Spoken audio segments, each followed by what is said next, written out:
பாமக நிறுவனர் ராமதாஸ் மீது தமிழக அரசு அவதூறு வழக்கு தொடர்ந்துள்ளது. மற்றொரு வழக்கில் திமுக தலைவர் கருணாநிதிக்கு சம்மன் வழங்கப்பட்டுள்ளது. மரக்காணம் கலவரம் தொடர்பாக முதல்வர் ஜெயலலிதா சட்டசபையில் பேசியது, தருமபுரி கலவரம் ஆகியன குறித்து விமர்சித்ததாக பாமக நிறுவனர் ராமதாஸ் மீது தமிழக அரசு அவதூறு வழக்கு தொடர்ந்துள்ளது.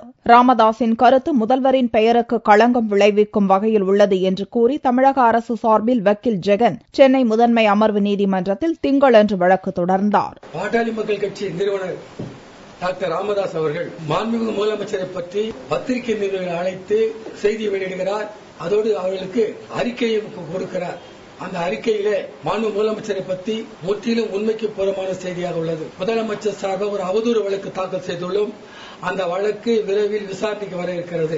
இந்நிலையில் ஏற்கனவே திமுக தலைவர் கருணாநிதி மீது தொடரப்பட்ட ஒரு அவதூறு வழக்கில் அக்டோபர் 24ஆம் தேதி அவர் நேரில் ஆஜராக வேண்டி சென்னை முதன்மை அமர்வு நீதிமன்ற நீதிபதி சொக்கலிங்கம் சம்மன் அனுப்பி உத்தரவிட்டுள்ளார். சென்னை பல்கலையில் நடந்த விழா ஒன்றில் முதல்வர் பங்கேற்றது குறித்து களங்கம் கற்பிக்கும் வகையில் கருணாநிதி விமர்சித்ததாக அந்த அவதூறு வழக்கு தொடரப்பட்டிருந்தது. கருணாநிதி மட்டுமின்றி முரசொலி செல்வத்திற்கும் சம்மன் அனுப்பி வைக்கப்பட்டுள்ளது.